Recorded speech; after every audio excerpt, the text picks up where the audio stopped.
Hello and welcome to Tar Heel Teachers on the Road. I'm Marlow Artis. I am in Scotland County for a very special conversation with Dr. Takeda LeGrand, Superintendent of Schools. Dr. LeGrand, thank you so much for having me. Thank you, Marlow, for coming by. Really so excited to be here in Scotland County and the opportunity to chat with you. So we are almost at a year since you've been superintendent. How is everything going? Things are going exceptionally well. I was really excited to start the school year with all students returning back to in-person instruction. Actually, when I arrived in January, we were on remote learning. Then we transitioned to a hybrid model. But it was really nice to start the school year with the beginning of a brand new strategic plan and having more students in our buildings. Awesome, and you have a great strategic plan, and we're going to really get into that because I was so impressed looking at how thorough it is, especially since you haven't even been here a year yet. So this year really is like an icing on the cake in an already well-established career, a wide-ranging career. You've had a lot of different experiences, Dr. LeGrand. Talk about your path to the superintendency and tell us about your time as a teacher up through your current role. Sure. My path to the superintendency is more of just a path of service. I was raised in a family where service was core to our identity and our values. I had a traditional Southern grandmother who believed in education. With an 8th grade education herself, she placed a high value on making sure that her children and her grandchildren worked hard and that we would seek continuing learning opportunities. It was with that upbringing in rural Wadesboro, North Carolina, that I knew that I wanted to be in a position of service, and I wanted to make sure that people used information to change their lives. Originally, when I matriculated at the University of North Carolina at Greensboro, I saw that path as health education, making sure that we could provide communities with education and information to make their primary and secondary health choices to improve the quality of outcomes of life. However, education became that venue for me now as I transitioned as an emergency permit teacher and taught family consumer sciences in Wadesboro, North Carolina for about 4 years. And it was then that I knew my passion to help others use information to change their lives and the quality of their life and the trajectory for their family histories would be public education. And I'm so thankful for the opportunity to serve every day. Awesome, and you've had so many different roles since being in the classroom as a family consumer science. Before we talk about some of those other roles, in what ways have you seen family and consumer science education change over the years? From that experience when you were in the classroom, I know you went to DPI and served as a consultant, and now as superintendent. Just what are some changes that you've noticed? I think the changes in family consumer sciences model the changes we've seen in other careers. Of course, it's more tech-driven. Things that we used to do in person or with people, we're now doing it with technology tools and devices to enhance our outcomes and our delivery of service. I think the most important change is probably the change in the name from home economics to family consumer sciences, because most people will be like, well, we need to bring back home economics, when in actuality it's here. It's evolved as the typewriter, the computer, the laptop, and now the cloud. Family consumer sciences still looks at making sure that the family is the basic unit of society and how we can make sure we're providing resources and tools to build our family unit. In education, that's something we can't underscore. We must make sure that our families and our communities are involved in education. That was one of the things I liked about coming to Scotland County, because Scotland County is truly a community school district where people understand and value family and family input to make sure that you address the whole child, the whole school, and the whole community. And that's what family and consumer sciences is. And it's so important, and it's interesting too. I wonder how many family consumer science superintendents that we have. I wonder if you're the only one who has that particular experience, and now you're in the superintendency. I'm curious about that. Well, if so, I'll consider that a great opportunity and a rare find. Also, speaking of something, that's another distinction I think you have. You know, most superintendents across the state have a PhD or EDD, and in addition to your EDD, you also have an executive juris doctorate. So talk about why you pursued that particular degree and how it's helped you with the superintendency. Absolutely. When I transitioned from the Department of Public Instruction, I was able to land a job with Montgomery County Schools. And in my first position with Montgomery County Schools, I served as the Chief Accountability and Quality Officer. It was a great opportunity to focus on strategic planning, continuous improvement, and assessments, which is state testing, fell under my leadership as well. And I actually began the EJD program as an opportunity to make sure that I was making fair and just decisions for our students with testing accommodations, for our team members with implementing a fair and ethical testing program, and honoring the North Carolina Testing Code of Ethics. But the learner in me, as it began as a PD opportunity, I ended up with another degree, unintentionally, but so proud of, because I was able to support our Exceptional Children program, our Human Resources Department with the American with Disabilities Act, looking at individualized education plans, and making sure that we were being fair to our students and our team members with regards to making sure we were accommodating them and providing a great learning and work environment for all. And then when you were able to use it in that role, never imagined, I'm sure that it would then take you into the superintendency and be able to support you in this position. At what point, because you were the associate superintendent for Montgomery County Schools for 7 years, in your last position there was deputy superintendent. At what point was the superintendency really on your radar? Like, I think I want to pursue a superintendency. I would have to say after the earning of the EJD and being able to acquire additional leadership roles in Montgomery County Schools, shortly after the earning of the Executive Juris Doctorate degree, I was tasked with addressing all students and all learners through an equity plan and developing an equity task force for the district. It was at that point that I saw great value in the power and the influence that a superintendent has for initiating change while working under my former superintendent, Dr. Ellis. It was at that moment that I realized my life of service could be so much greater in that capacity. And at that point, I began planning and aspiring to serve as a superintendent of schools. Wow, and here you are, and really have hit the ground running. When I think about just you started in January and just some of the resources and things that you have already put in place, I mean, your strategic plan is very thorough. And it started with your 100-day entry plan, and then you made the transition. You submitted to the board and the community a post 100-day plan where you just let them know what the findings were, and then you use that as a framework and a roadmap to develop your strategic plan. Talk about the strategic planning process. Absolutely. The strategic planning process is actually the direct result of feedback from our stakeholders. During my first 100 days, I actually went on a listening and learning tour where I made sure that I scheduled time and had intentional conversations with as many team members as possible. I met with students, business owners, community members, people who were influential in the community. Sometimes conversations would lead to the network or contact for another person who had an interest in education. And I also utilized the existing network of school partners that we currently had here in Scotland County to make sure that I received as much input as possible about what is it that you love about Scotland County schools, what is it that you would like to change? And I also would ask the question, what is it that you want to stay the same? Because you want to know what others value, because my viewpoint on something may be totally different from what the community is. So I was very intentional on soliciting feedback from the community through the listening and learning tour. And through that evolves what the community said that we need to focus on. So we were able to utilize the information from the community, from our leaders, and also from our Board of Education.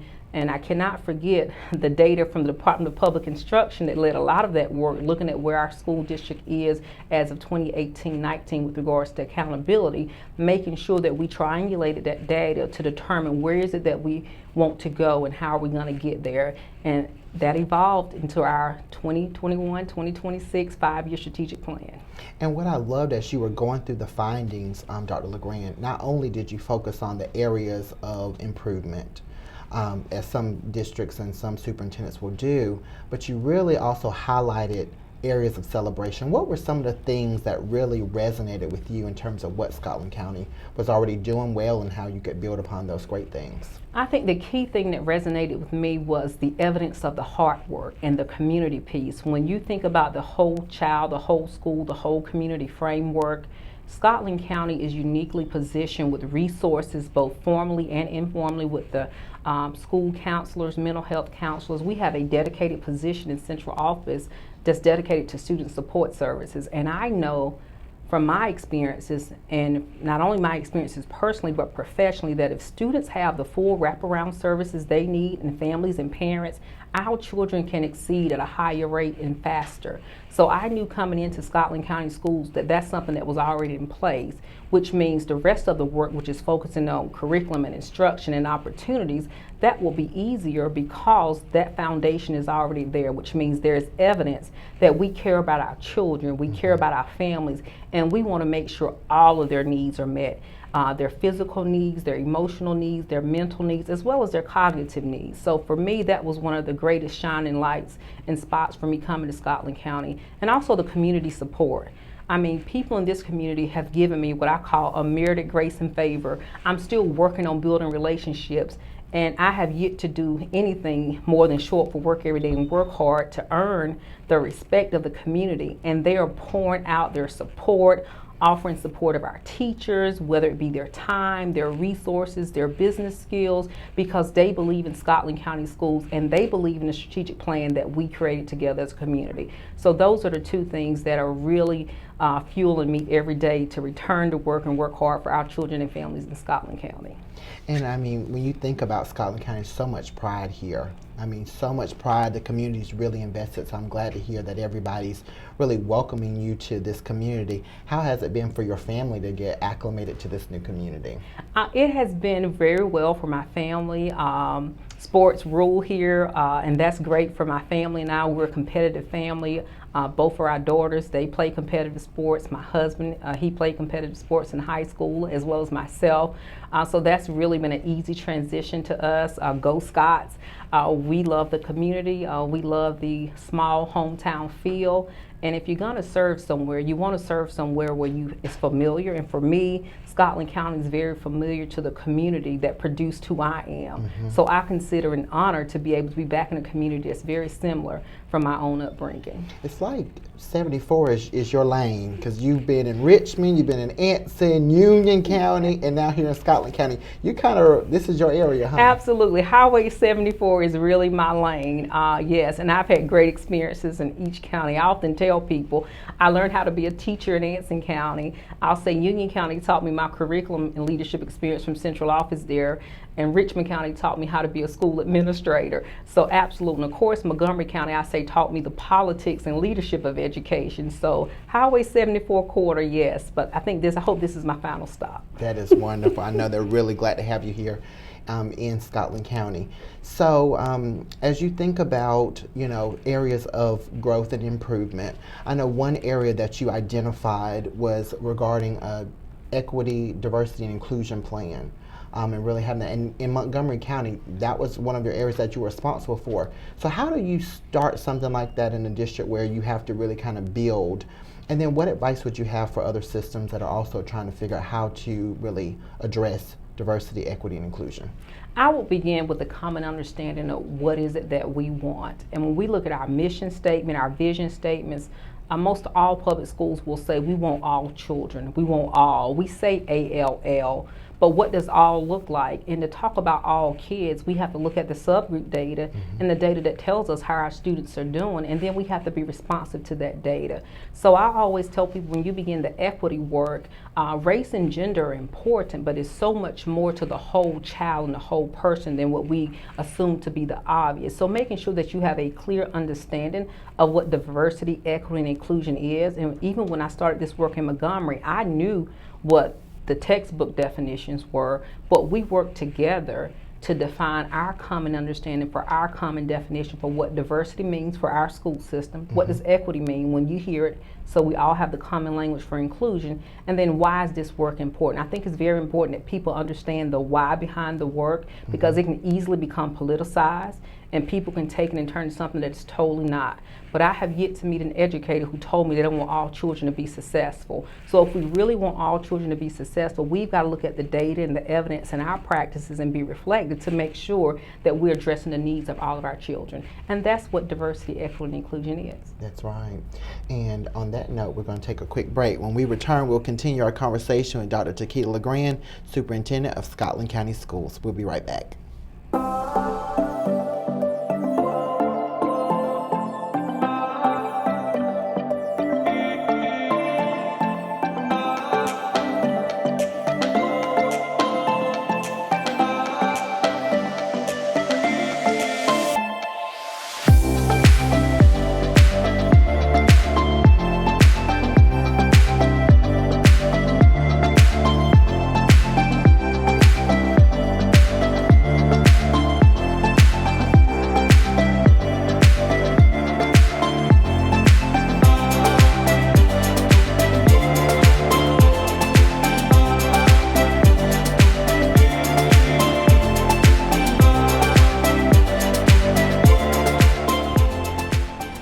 We are back on Tar Heel Teachers on the Road, and we are continuing our conversation with Dr. Takeda LeGrand, Superintendent of Scotland County Schools. So, Dr. LeGrand, one of the key functions of a superintendent is assembling a strong senior leadership team. And I know that you filled some roles recently or throughout this year.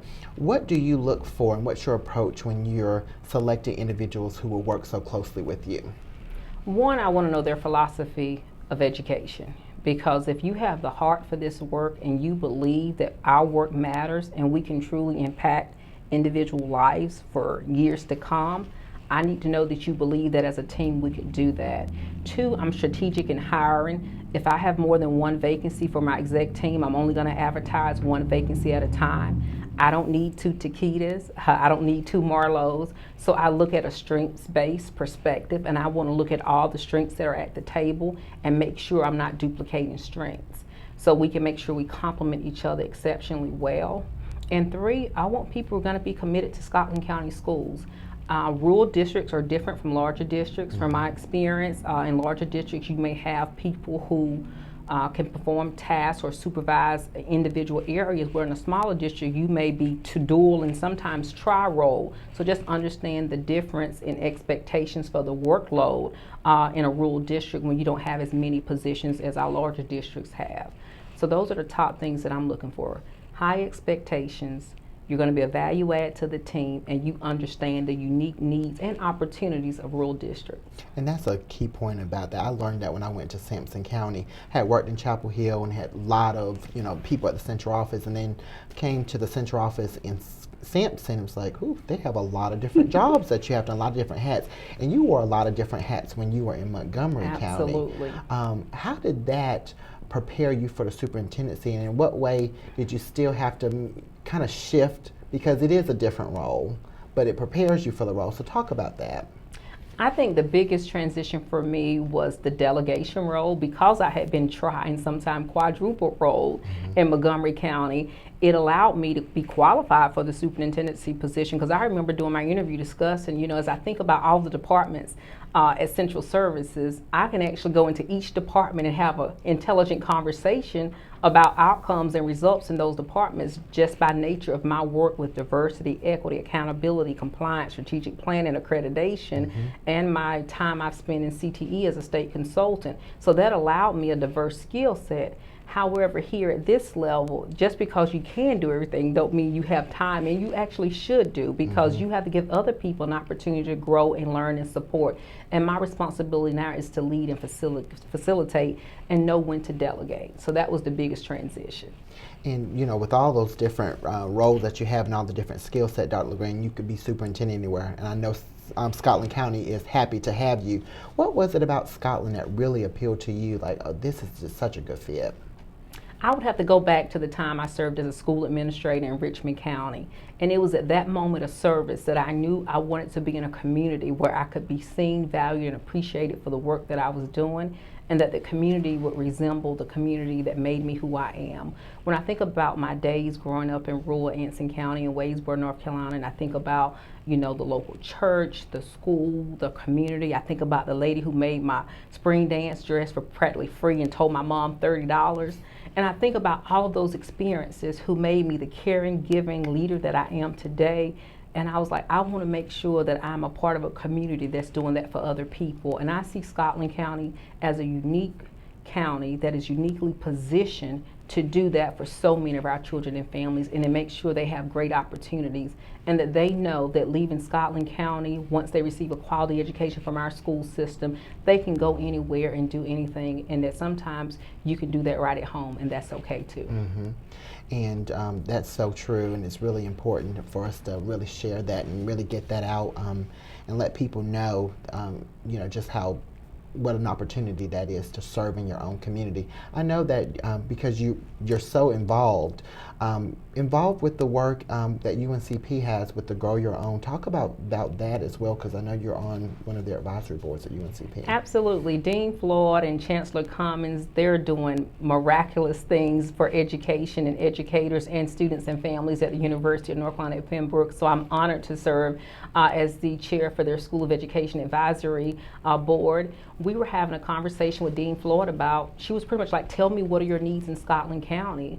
And I told her about we were one of the counties who were offered to TA, to teacher opportunity, and we have 5 slots. However, my concern is, from my experience in working with adult learners when I would do a lot of training and professional development, is adult learners, they're different from your traditional college students. And how do we build a TA to teacher program at our IHE that focuses on those unique needs of the adult learners, and how do we allow them to give input about when they want to have class, how do they want to have class, whether it's in person or online. Dean Floyd listened, took the feedback, came back with a proposal, and now Scotland County is part of several other counties in the Sand Hills region who are participating in a unique program called the TA to Teacher program that's been customized to meet the needs of our teacher assistants who have done great work over the years and now have this great opportunity, thanks to the legislators in North Carolina, to go back to school to become teachers right here in the Sand Hills region. That is so great, and I know that we're really glad to have you over at UNC Pembroke to be able to give your perspective too, as the superintendent, as the chair of that advisory committee. What do you think is the biggest misconception about the superintendency? I think the biggest misconception about the superintendency is that we have a magic wand and everything we were hoping for and we want for in a new leader or a new leadership team is going to happen overnight.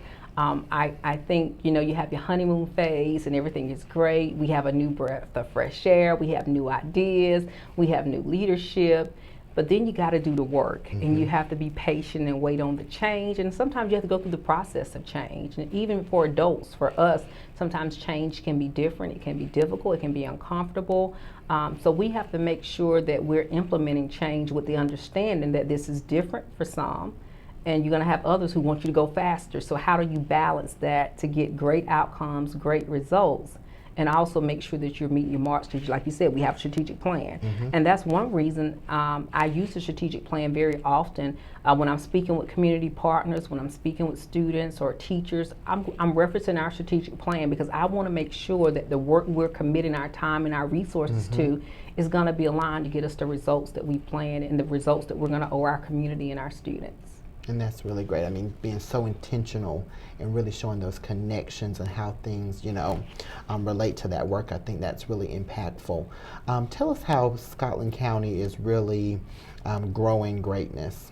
Scotland County is growing greatness in multiple ways. We're growing greatness by making sure we're taking advantage of our partnerships. When we think about our high school, we partner with Richmond Community College, with our community college president, Dr. Dale McInnes, to make sure that we're offering more college and career promise and CTE courses to our high school students who qualify.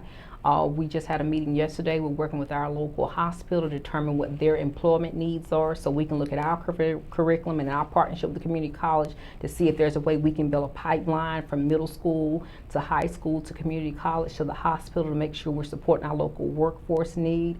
We're also working and looking at project-based learning and STEM for our middle school students. We do know that the middle school years, from a child development standpoint, are a lot of change and a lot of development happening in those years. So how do we keep our students motivated and engaged so they don't lose luster and love for learning? And of course, with elementary, we're really excited to be part of the LETRS, the Science of Reading pilot.